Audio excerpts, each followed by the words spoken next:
Mateus 8, a tempestade acalmada. Depois ele entrou na barca, acompanhado dos discípulos. E surgiu então no mar uma tempestade tão violenta que a barca estava ficando coberta pelas ondas. Jesus, entretanto, dormia. Os discípulos vieram acordá-lo, gritando: Socorro, Senhor, estamos morrendo. E ele respondeu: Por que estão com medo, homens pobres de fé? Então, levantando-se, interpelou os ventos e o mar, e sobreveio tranquilidade completa. Cheios de admiração, os discípulos se perguntavam: Quem é esse? E quem até os ventos e o mar obedecem?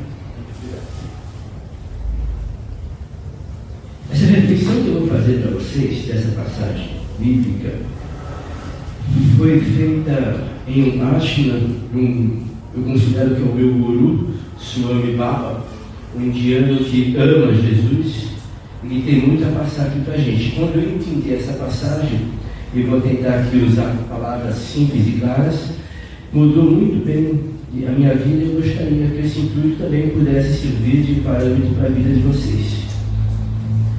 Aqui no barco tem dois tipos de pessoas, tem dois tipos de grupo de pessoas: os desesperados e o sereno, representando Jesus.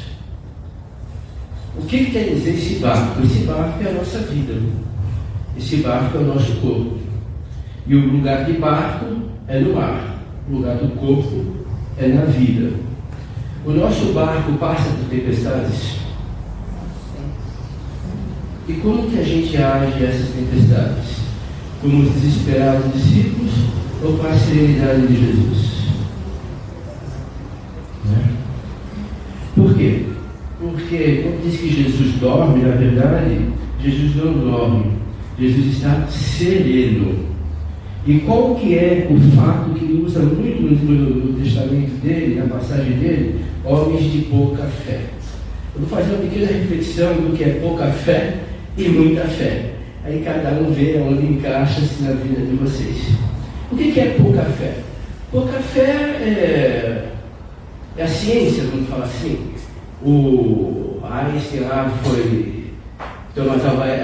foi lá com a crença dele, foi ligando os fios lá, errava, ligava os fios lá, ele acreditando no que estava fazendo, teve que ter pouca fé e de repente tem a luz.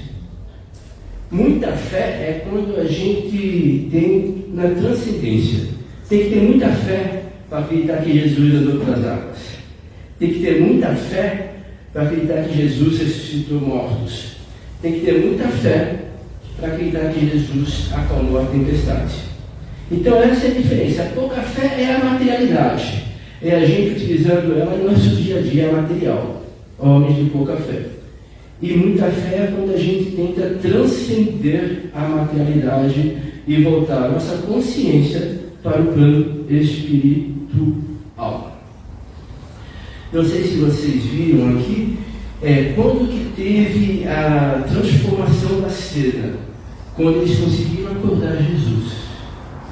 Jesus no seu barco está acordado ou está dormindo? Como está Jesus? Será que Jesus dorme? Será que o Espírito dorme? Será que Deus dorme? Não. Isso é para entender a nossa ignorância da nossa consciência espiritual, da nossa consciência divina, que Jesus está muito desperto dentro da gente. Porém, bater e a porta abrirá. Procurar e encontrará. A gente tem que dar o primeiro passo.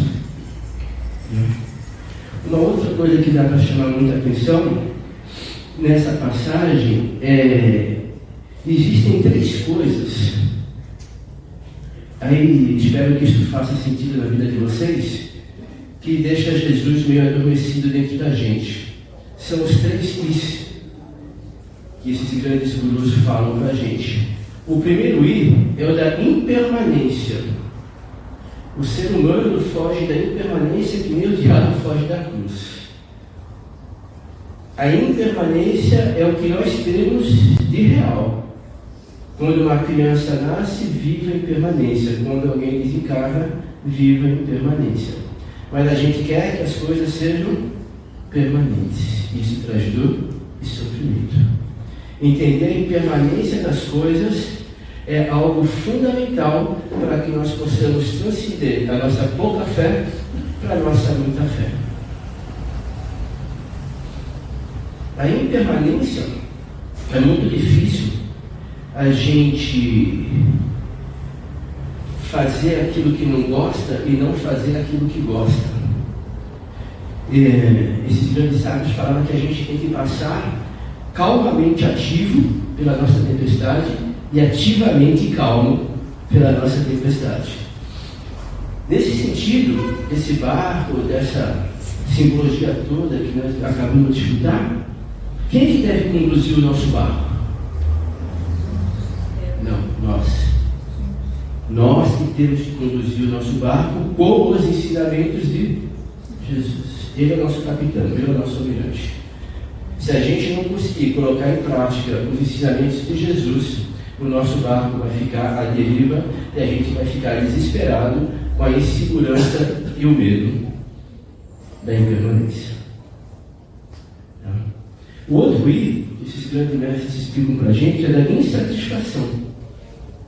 Nós gostaríamos que o mundo fosse diferente do que é, por motivos deles, cada um tem os de vocês. Mas o mundo é como ele é. E a insatisfação dele ser assim, tipo, eu peguei uma Bíblia agora há pouco, saí dela, peguei um terçol, sábado eu olhei que estava fechadíssimo, aí também a fase black, né? E agora voltei a sinusite, é o que é. A gente tem que ficar dormindo quando essa tempestade, então a gente tem que procurar o tratamento, a gente tem que faz com serenidade, né? Nunca com desespero. Então a insatisfação das coisas estarem acontecendo como estão, quando é de forma negativa, causa dor e sofrimento. O outro I é da ignorância. É nós acharmos que somos autossuficientes, que a gente não precisa de aconselhamentos, que a gente não precisa de terapia, que a gente não precisa de Jesus, no nosso caso aqui, como cristãos espíritas. Só que não adianta, eu sempre falo disso aqui, né? Minha opinião, eu jamais quero estar com verdade nenhuma, a minha verdade sempre é relativa às minhas necessidades, né? E a verdade de vocês é relativa às necessidades de vocês. A gente nunca vai encontrar uma verdade absoluta. Mas eu estou totalmente convencido de que a gente precisa colocar em prática esses pequenos ensinamentos. Como que a gente mantém Jesus acordado dentro da gente? É gritando? Pode até ser, não resolve. É orando? Pode até ser, mas só oração também não resolve. É meditando? Ajuda. Mas também só meditar não resolve. É prática. Não tem jeito. Ou a gente vai para essa seara, então a gente vai viver tempestades e não vai conseguir passar com resignação perante elas. E cada vez mais vem depressão, vem ansiedade, e a gente não entende o porquê dessas coisas.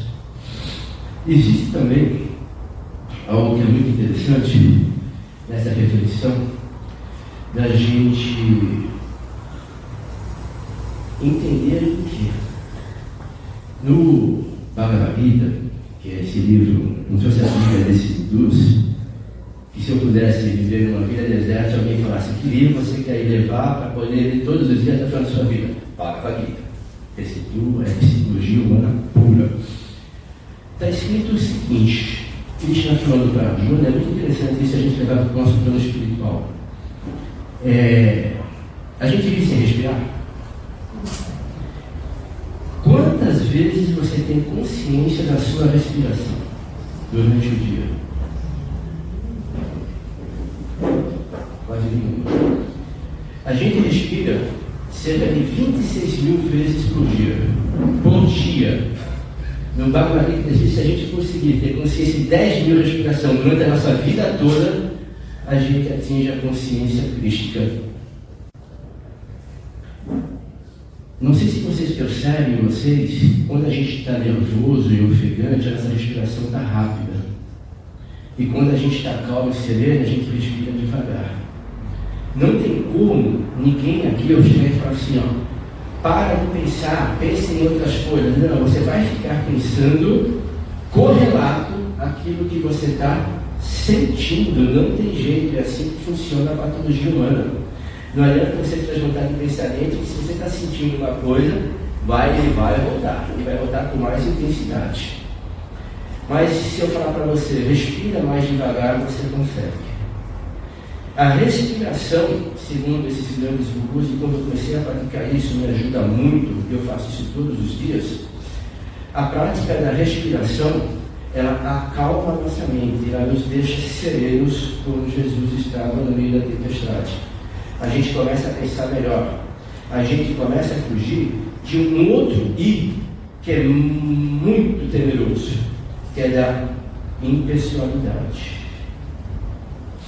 A gente cria a nossa personalidade, se vocês refletirem bem, do nada.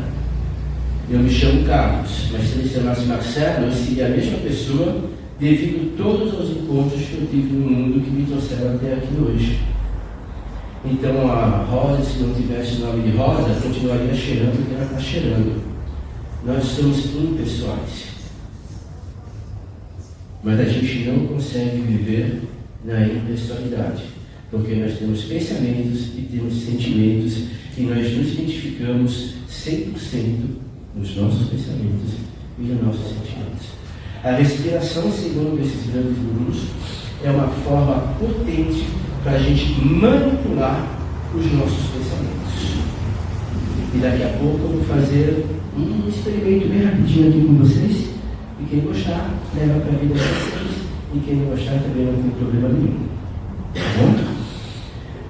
A serenidade tem outra parte também para a gente poder.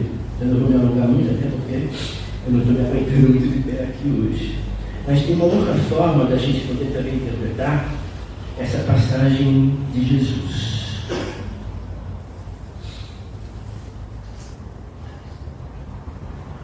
O nosso barco tem destino.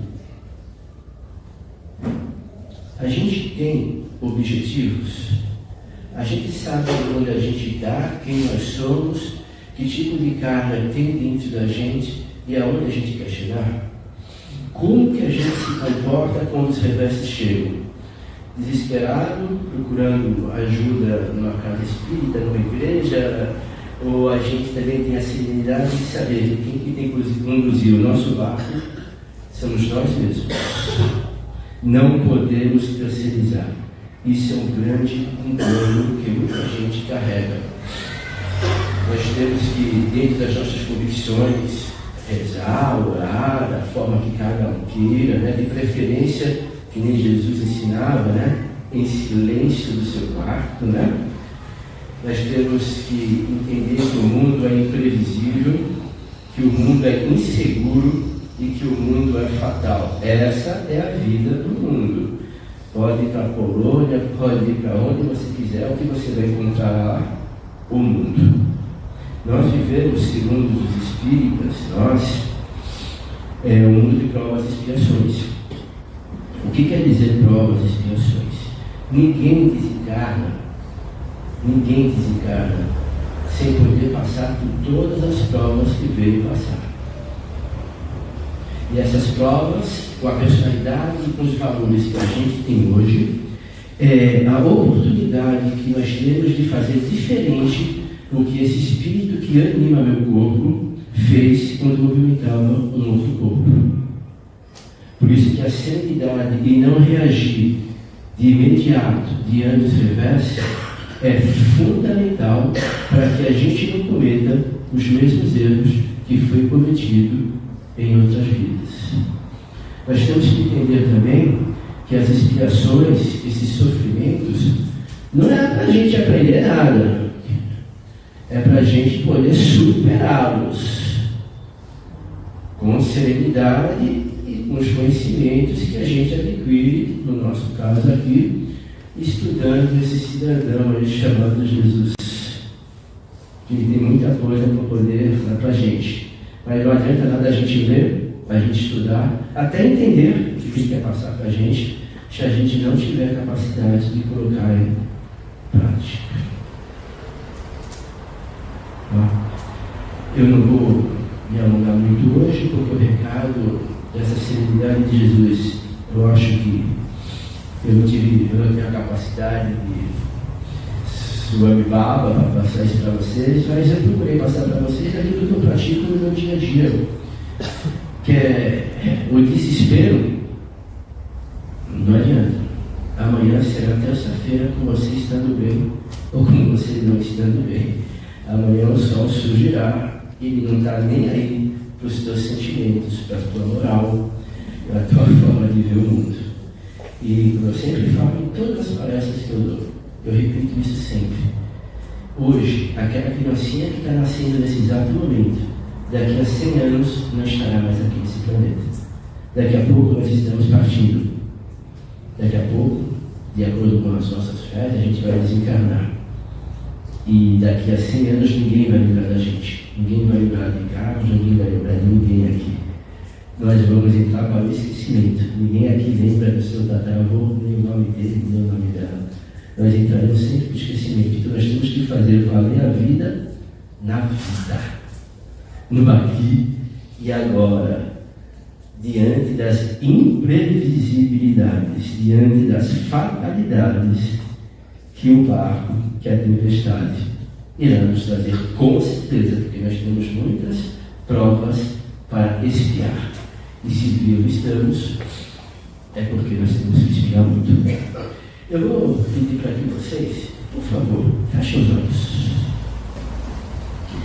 Tentem concentrar a sua mente no meio das suas sobrancelhas. Com essa concentração, tentem concentrar-se na respiração, no ar que entra e no ar que sai. E quando vier algum pensamento, não tem problema. Volta a se concentrar no ar que entra e no ar que sai. Naturalmente, sem forçar nada. Inspire e expire. Concentre-se no ar. O ar é o cosmos. É onde Deus se manifesta. É algo mais sagrado que nós temos. Sem a respiração não há vida. Tudo que é animado depende do ar. Depende de Deus. Algo tão sagrado que a gente não dá a importância que tem. Pequenos momentos de respiração como esse, durante o dia, pela manhã, para o almoço, antes de dormir, é onde a gente vai treinando e vai ver tão escravo que a gente é dos pensamentos. É muito difícil parar, não se identificar com os pensamentos. Faça apenas uma respiração profunda e depois de respirar, podem abrir os olhos. Essa é uma técnica super simples de concentração. Ela pode se aprofundar para uma meditação. Ela é uma forma da gente acalmar a nossa mente, serenizar o nosso coração, para que o nosso corpo possa ser conduzido não por Jesus, pelos ensinamentos de Jesus. Quem vai conduzir o nosso barco somos nós mesmos. Tá bom? Espero ter passado com muita tranquilidade essas informações para vocês e cada um de vocês faça com ela o que assim desejar. Muito obrigado.